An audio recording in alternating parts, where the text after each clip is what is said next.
Señorita Marple y 13 problemas. Capítulo 5. Motivo contra oportunidad. El señor Pizzerit aclaró su garganta, dándose más importancia que de costumbre. «Temo que mi problema les parezca muy sencillo», dijo en tono de disculpa. «Después de las sensacionales historias que acabo de escuchar, en el mío no hay derramamiento de sangre, pero a mí me parece interesante e ingenioso y por fortuna estoy en condiciones de conocer la solución exacta». «No será terriblemente legal, ¿verdad?», preguntó Joyce Lempriere. «Me refiero a que no se tratará de artículos del código, ni de casos ocurridos en 1881, ni nada parecido». El señor Pizzerit la miró fijamente por encima de sus lentes. No, querida jovencita, no debe temer nada de eso. La historia que voy a contarles es bien sencilla y puede ser seguida por cualquiera. «Nada de retóricas jurídicas», dijo la señorita Marple, amenazándole con una aguja de hacer punto. «Desde luego que no», replicó el señor Pizzerit. «No estoy tan segura, pero oigamos su historia». «Hace referencia a un antiguo cliente mío, a quien llamaré señor Claude. Simon Claude. Era un hombre muy rico y vivía en una gran casa no muy lejos de aquí. Le mataron un hijo en la guerra y este hijo había dejado una niñita. Su madre murió al nacer ella y al fallecer su padre se fue a vivir con su abuelo, que enseguida le cobró gran afecto. La pequeña Chris hacía lo que quería de su abuelo. Nunca he visto un hombre más dominado por una criatura. Y no puedo describir su pena y desesperación cuando a los 11 años la niña contrajo una pulmonía y falleció. El pobre Simon Claude estaba inconsolable. Un hermano suyo había fallecido recientemente, dejando a su familia en situación económica un tanto difícil. Y Simon Claude se ofreció generosamente a tener en su casa a los hijos de su hermano, 2 niñas, Grace y Mary, y a un niño, George. Pero aun siendo amable y generoso con ellos, el anciano nunca experimentó por sus sobrinos el afecto y la devoción que sintiera por su pequeña nietecita.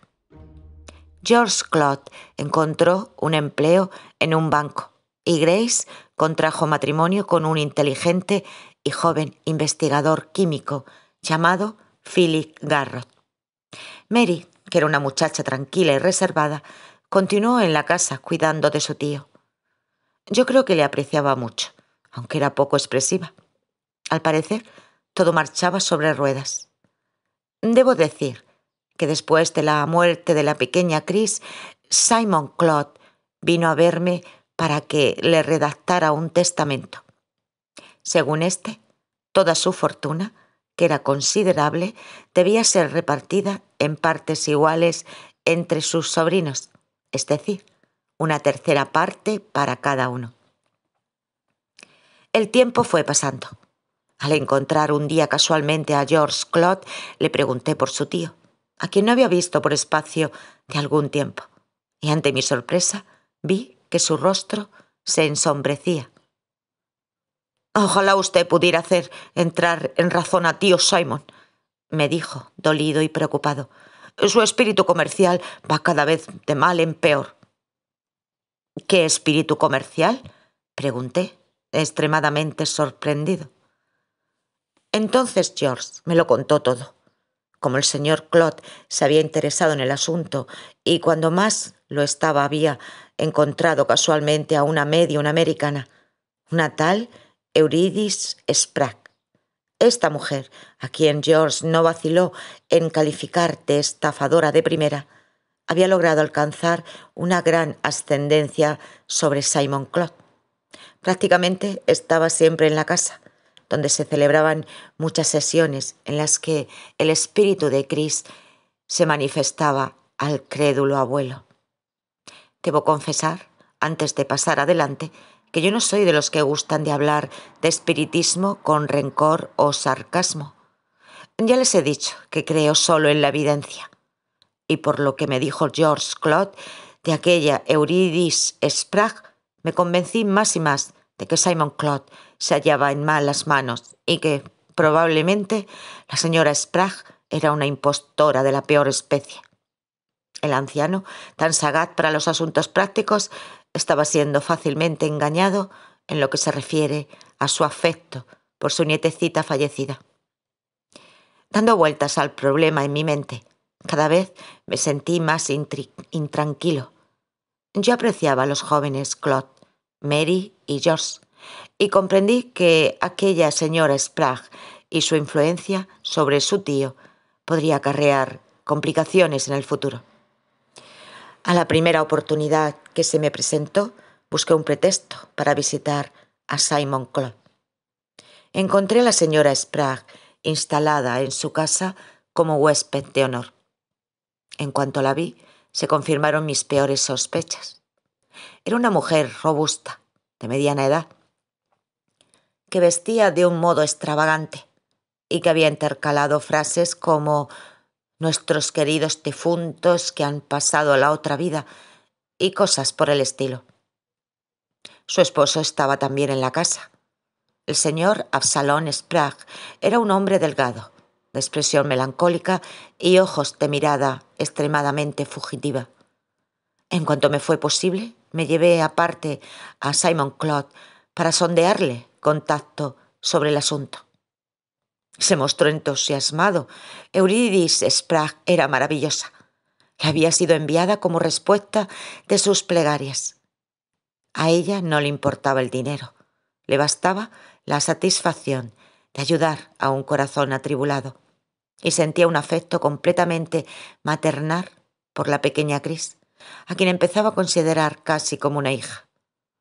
Luego me fue dando detalles.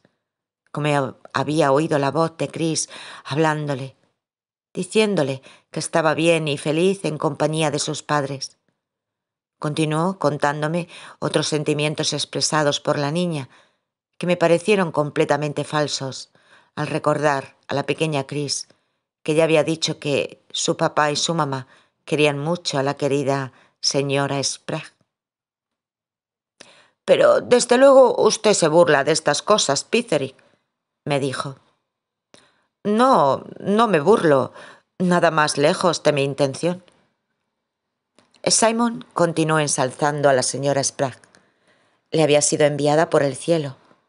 Le había encontrado en el balneario donde él pasaba 2 meses cada verano. Un encuentro casual con un resultado maravilloso. Me marché muy disgustado. Mis peores sospechas se habían confirmado, pero no veía qué podía hacer. Después de pensarlo mucho, escribí a Philip Garrott, que, como ya he dicho antes, acababa de contraer matrimonio con la mayor de los Claude, Grace. Les puse el problema, desde luego con la mayor prudencia, indicándole el peligro que representaba que una mujer semejante fuera ganando ascendencia en la voluntad del anciano y sugiriéndole que pusieran al señor Claude en contacto con alguien que pudiese analizar la conducta de la señora Sprague, cosa que consideré no sería difícil para Philip Garrott. Garrott actuó rápidamente. Se había dado cuenta de que la salud de Simon Claude era precaria y, como hombre práctico, no tenía intención de dejar que su esposa y sus cuñados se quedaran sin la herencia que le correspondía por derecho. Se presentó a la semana siguiente, llevando consigo como invitado nada menos que al famoso detective Longman. Longman era un policía de primer orden, cuyos éxitos en investigaciones rayaban a gran altura. Y no solo era un científico brillante, sino que también era un hombre de la mayor rectitud e integridad. El resultado de su visita fue de lo más aciago. Al parecer, Longman había hablado muy poco mientras estuvo allí. Se celebraron 2 sesiones. cuyas condiciones ignoro. Lohmann me hizo comentarios mientras permaneció en la casa, pero después de su marcha escribió una carta a Philip Carrot en la que admitía que no pudo sorprender a la señora Sprague llevando a cabo ningún truco, pero que, sin embargo, su opinión particular era que el fenómeno no era auténtico. Dijo que el señor Carrot quedaba en libertad de enseñar la carta a su tío, de creerlo conveniente. Philip Carrot llevó la carta directamente a su tío, pero el resultado fue muy distinto al que él había supuesto. El anciano montó en cólera, diciendo que todo aquello era un complot para desacreditar a la señora Sprague, que era una santa calumniada injustamente.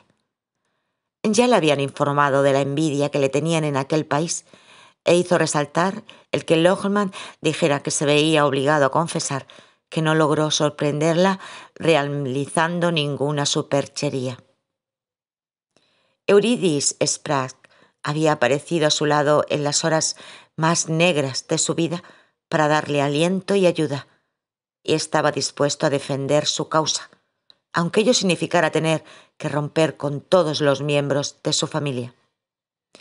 Ella era para él más que ninguna otra persona del mundo. Philip Carrot fue arrojado de aquella casa sin grandes ceremonias, pero como resultado de su ataque de ira, la salud de Claude empeoró notablemente.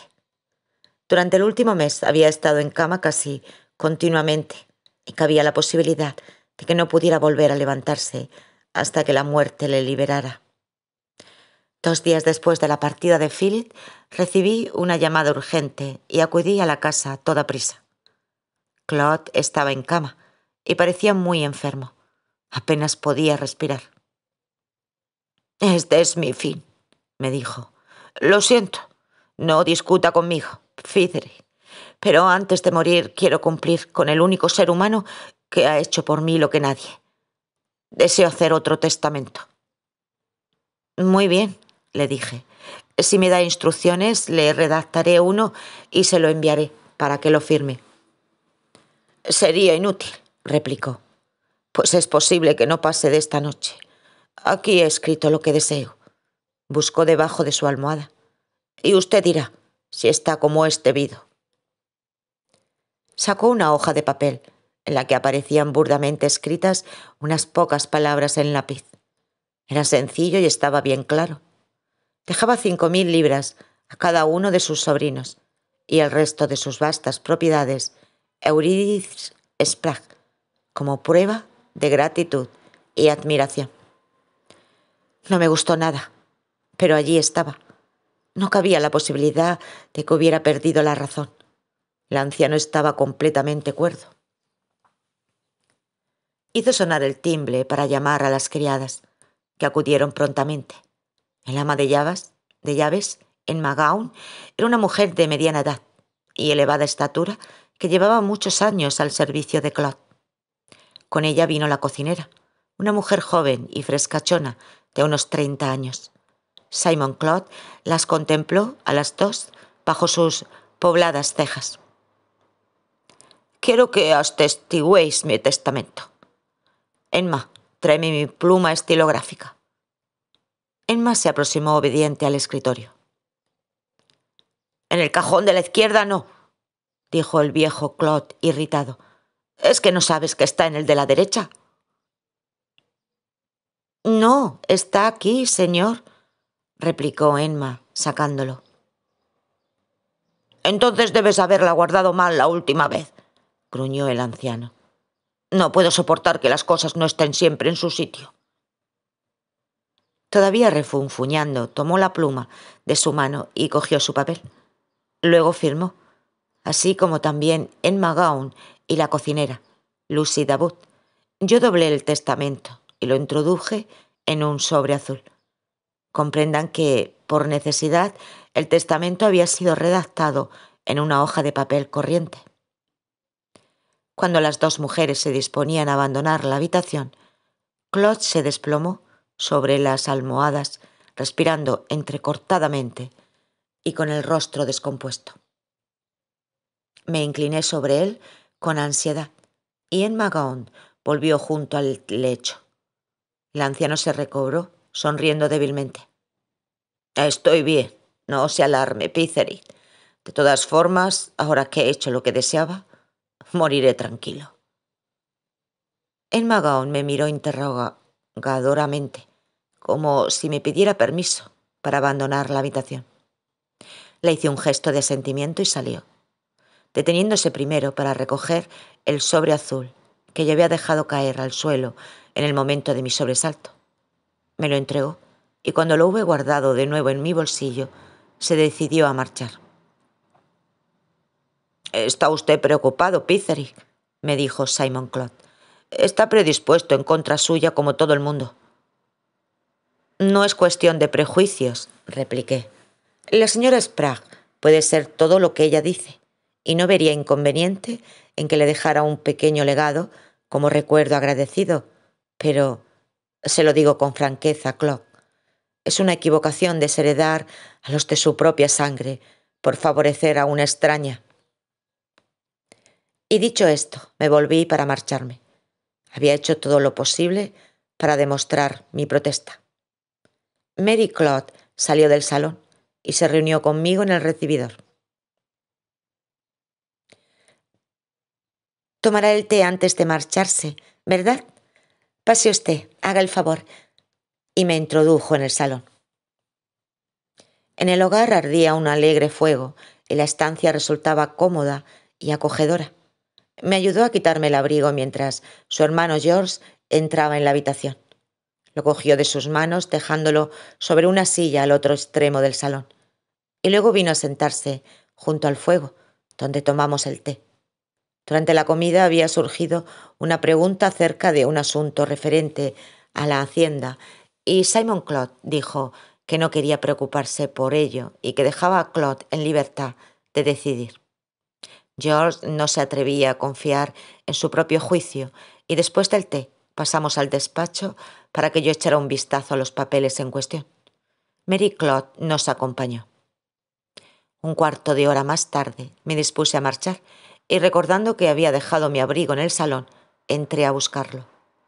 El único ocupante de la habitación era la señora Sprague, que estaba arrodillada junto a la silla donde estaba mi abrigo. Al parecer, arreglaba innecesariamente la funda de cretona de la misma y al verme entrar, se levantó con el rostro sonrojado. «Esta funda no cae bien», se lamentó.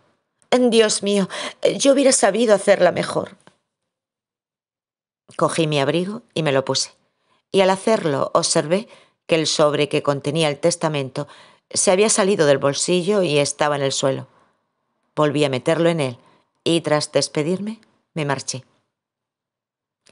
Les describiré mis siguientes actos con todo cuidado desde la llegada a mi despacho. Me quité el abrigo sacando el testamento del bolsillo y lo tenía en la mano cuando entró mi pasante para anunciarme que me llamaban por teléfono. Como el de mi secretario estaba estropeado, le acompañé al despacho contiguo y por espacio de 5 minutos estuve ocupado hablando por teléfono. Cuando terminé, encontré esperándome a mi pasante. «El señor Sprague ha venido a verle, señor. Le espera en su despacho». Encontré al señor Sprague sentado junto a mi mesa. Se puso en pie para saludarme con aire obsequioso y luego pronunció un largo discurso, cuya principal intención parecía ser el querer justificarse a sí mismo y a su esposa. Temía que la gente anduviese diciendo que, etcétera. Su esposa había sido conocida desde su infancia por la pureza de su corazón y sus motivos eran esto, lo otro y lo de más allá. Temo que estuve bastante brusco con él. Al fin debió comprender que su visita no había sido precisamente un éxito y se marchó un tanto intempestivamente.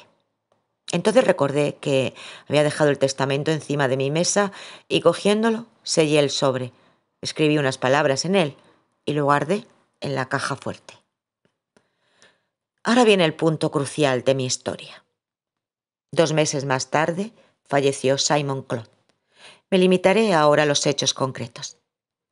Cuando fue abierto el sobre sellado que contenía el testamento, se halló únicamente una hoja en blanco.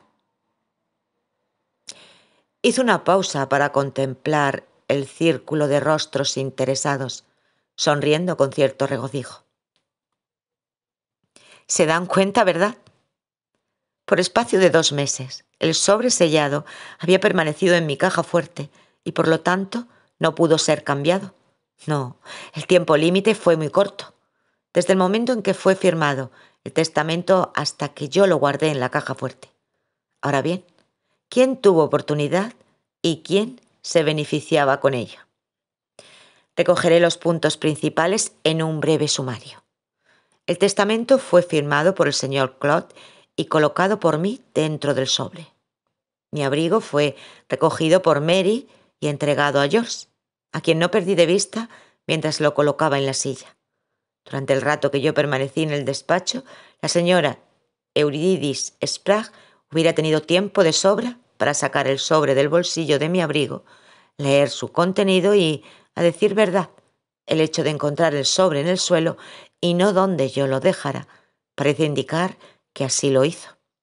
Pero llegamos a un punto curioso. Ella tuvo oportunidad de sustituirlo por una hoja en blanco, pero no motivo. El testamento fue hecho en su favor y al sustituirlo por una hoja en blanco se privaba de una herencia que tanto había deseado alcanzar. Lo mismo ocurre con el señor Spragg. Él también tuvo oportunidad de quedarse solo con el documento en cuestión durante 2 o 3 minutos en mi propio despacho, de modo que nos enfrentamos con este curioso problema. Las 2 personas que tuvieron oportunidad de sustituirlo por un papel en blanco carecen de motivos para hacerlo, y a las 2 que tenían motivo les faltó oportunidad. A propósito, no descartaré el ama de llaves, Emma Gowan, como sospechosa. Era muy fiel a su joven amo y a la señorita Mary y detestaba a los Spragg. Estoy seguro de que hubiera sido igualmente capaz de sustituirlo de habérsele ocurrido. Pero, aunque me lo entregó al recogerlo del suelo, ciertamente no tuvo oportunidad de variar su contenido y no pudo sustituirlo por otro sobre con un hábil manejo, cosa de todas formas imposible, ya que el sobre en cuestión fue llevado allí por mí y no era probable que tuviera un duplicado. Miró a todos los reunidos con el rostro resplandeciente. Ahí tienen mi pequeño problema. Espero haberlo expuesto con claridad y me interesa oír sus opiniones. Ante el asombro de todos, la señorita Marple lanzó una risita prolongada. Al parecer, algo la divertía extraordinariamente. —¿Qué te ocurre, tía Jane? ¿No podemos saber de qué te ríes? —preguntó Raymond. Estaba pensando en el pequeño Tommy Simons, un muchacho muy travieso, pero algunas veces muy divertido.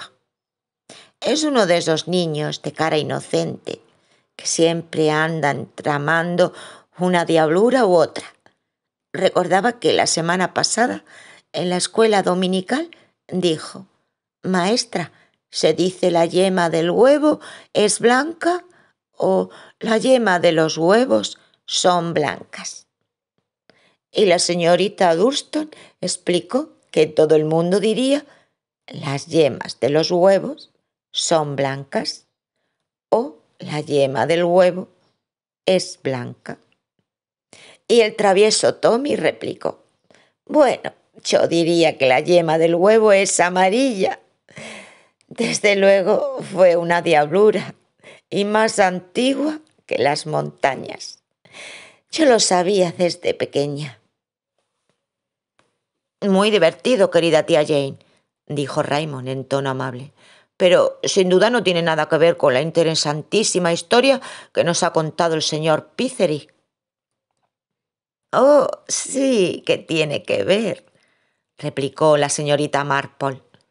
«Es una triquiñuela, lo mismo que la historia del señor Pitherick.